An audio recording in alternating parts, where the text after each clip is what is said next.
Lieben, es ist Donnerstag und ich bin schon wieder da. Ja, tut mir leid, dass ich letzte Woche nicht da war, aber dafür gibt es heute Keksrezepte. Ich hoffe, das macht es jetzt so gleich kommenden oder bald beginnenden Adventszeit und mit Keksrezept alles wieder wett, dass ich letzte Woche nicht da war. Ich bin heute mit den Cookies dabei. Die Cookies, die sind in meinem neuen Buch und es haben sich ganz viele gemeldet, dass bei denen die Kekse trocken werden und da habe ich mir mal Gedanken gemacht und ich habe die auch ausprobiert und in der Tat, meine waren auch danach relativ trocken und ich weiß auch gar nicht, ich habe das vorher ausprobiert, aber manchmal ist es eben so, dass es nach mehrmaligen Versuchen dann doch nicht das Optimale ist. Ich habe dran getüftelt, es gibt eine neue Version und das zeige ich euch jetzt mal. Und zwar brauchen wir dafür 160 Gramm Dinkelmehl, Typ 630 oder Typ 1050. Kann ich schon mal reinpacken, weil wir packen jetzt einfach mal alles rein. Das ist total einfach. 40 Gramm Weichweizengrieß. Wenn ihr Hartweizengrieß habt, ist das auch überhaupt gar kein Thema. Dann nehmen wir Süße für 100 Gramm Zucker. Ich habe in dem Fall Erythrit genommen. Ich habe etwa 130, 135 Gramm genommen. Das mache ich mal ein bisschen nach Augenmaß. Also Erythrit süßt ja nicht 1:1 wie Zucker. Also ein bisschen mehr muss da schon rein. Dann nehmen wir rein, das ist jetzt neu, etwa 40 Gramm, also ein Esslöffel Magerquark. Alles einfach in die Schüssel nach und nach reinpacken. Wirklich ganz, ganz easy. Dann nehmen wir auch neu aus dem Rezept 10 Gramm Halbfettmargarine und ein Ei. Geklappt. Und am besten noch eigentlich diese Schokotröpfchen, so heißen sie, glaube ich, so ein bisschen dickere Cookie-Schokos. Ich habe leider noch Schokostreusel gehabt und 20 Gramm davon. Also egal welche Schokovariante ihr nehmt, dann von Zartbitter 20 Gramm. Und, oh nein, ich habe es vergessen. Shit. Backpulver. Moment, ich bin da. Oh, Backpulver. Da. Dann nehmen wir ein Teelöffel, oh Gott, so bin ich nun mal, total unvorbereitet und wenn ich niemanden habe, der mir helfen kann, also ungefähr eine halbe Packung, also ein Teelöffel Backpulver. Und dazu die flache Hand, die natürlich vorher sauber ist und alles schön zermanschen. Und wer möchte, kann dann noch ein bisschen Aroma mit reintun. Man kann Kakaopulver mit reintun, ob jetzt mit Vanille oder mit Schokolade oder Mandeln oder wie auch immer. Das ist wirklich ein Basisrezept. Da könnt ihr euch noch mal austoben, was ihr tatsächlich dann stattdessen nehmen wollt. So, na, ich klecker hier ganz schön. Das Buch nehme ich mal auch zur Seite. Ja, und dann wird alles schön zermanscht. Ja, Nils ist immer noch im Urlaub. Er ist ja eigentlich auch dafür zuständig, das alles richtig schön zu schneiden und die Animation, welche Zutaten wie hinkommen und so weiter zu machen. Ich kann das nicht. Und ich habe ehrlich gesagt auch wenig Zeit, um mich drum zu kümmern. Und daher ist das Ganze jetzt erstmal ja, so wie es ist. Einfach so roh wie aufgenommen und dann passieren halt auch solche Sachen wie Backpulver vergessen.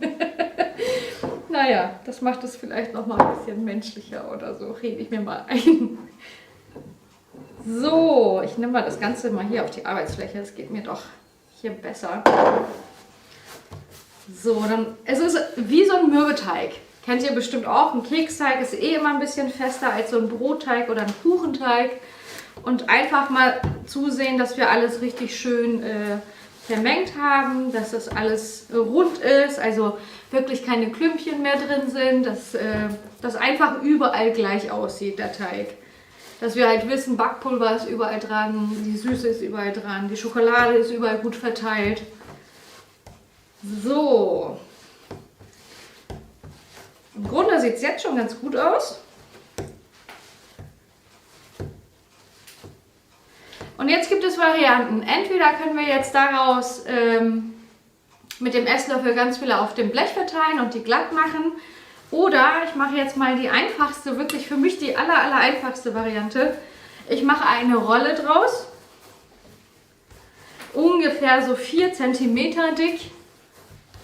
Und schneide dann gleich mal mit dem Messer das Ganze in Scheiben und dann kommt es aufs Blech. Das ist wirklich die aller einfachste Variante.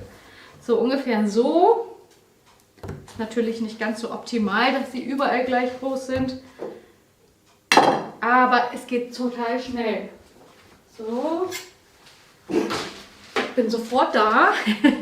Hier habe ich mein Blech. Und jetzt schneide ich einfach wirklich das Ganze in Scheiben. Also man kann es auch noch mal ein bisschen in die Breite drücken, muss aber nicht, je nachdem. Ungefähr einen halben Zentimeter dick. Und jetzt schauen wir mal, wie viele Scheiben ich da jetzt rauskriege. Und dann einfach auf dem Blech schön verteilen. So. Na. Ja, also jetzt, wo die Adventszeit beginnt, ich habe mir natürlich auch viel mehr Gedanken gemacht. Was können wir jetzt zu Weihnachten machen? Da bin ich noch am Tüfteln. So die idealen Rezepte habe ich noch nicht, aber es kommt definitiv bald was. Und ich würde sagen, da stellen wir uns schon mal auf die nächsten Videos ein, dass da was kommt. Weil Weihnachten ohne Weihnachtsgebäck geht natürlich gar nicht.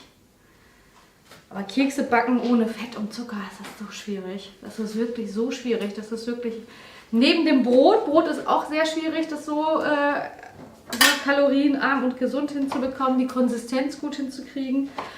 Aber die noch schwerere Variante ist wirklich Kekse hinzubekommen, weil Keks besteht eigentlich nur aus Butter und Zucker. Aber ich glaube, ich habe diesmal wirklich eine gute Variante gefunden. So, jetzt schneide ich und mache dann gleich weiter. Ach, da kommen ja schon ordentliche Scheiben bei raus. Muss ich mal gleich zählen. 2, 4, 6, 8, 10, 12, 14, 16, 18, 20, 22, 24, 26, 28, 30, naja gut 30 Kekse kommen bei rum. Und das Ganze kommt bei 170 Grad Ober-Unterhitze etwa für, muss ich mal luschern, 25 Minuten in den Ofen. So. Und auch bei den Öfen bitte darauf achten, wirklich, da macht es so einen riesen Unterschied, wer was für einen Ofen hat, wie die heizen. Wenn ihr merkt, das wird irgendwie vorher schon leicht braun, dann vorher rausnehmen, weil Kekse dürfen wirklich nicht zu lange drin sein, dann werden die steinhart. Egal, was man drin hat. Die müssen nur ganz durch sein und dann am besten, dass man da gut reinbeißen kann, knusprig ist, aber nicht zu lang. Das Ganze kommt jetzt bei 170 Grad, wie gesagt, bei mir im Ofen 25 Minuten, kann plus minus 5 Minuten variieren und danach ist das Ganze eigentlich schon fertig. Bis gleich!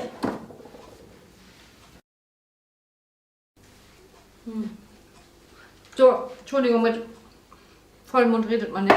Aber die Kekse sind fertig und ich habe schon einen Spitz. Die sind super lecker geworden.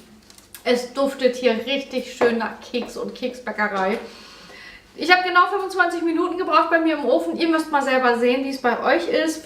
Plus minus 5 Minuten, wie gesagt. Die sind leicht braun geworden. Noch sind sie so ein bisschen weich, wie so ein Soft-Cookie. Die werden aber ein bisschen härter, knuspriger, wenn die ein bisschen aufgekühlt sind. Natürlich kann man sie nicht mit Butter, Zucker, Cookies, wie man die sonst kennt, vergleichen, aber die sind eine fantastische Alternative. Die sind kalorienarm, gesünder und super schnell zu machen. Also, ich freue mich auf euch nächste Woche. Ich freue mich vor allem aber auch jetzt gleich die zu verputzen. Ja, abonniert meinen Kanal. Wir sehen uns nächste Woche wieder mit einem leckeren Rezept zu Weihnachten. Da bin ich mir ganz sicher. Macht's gut. Tschüss. Lecker.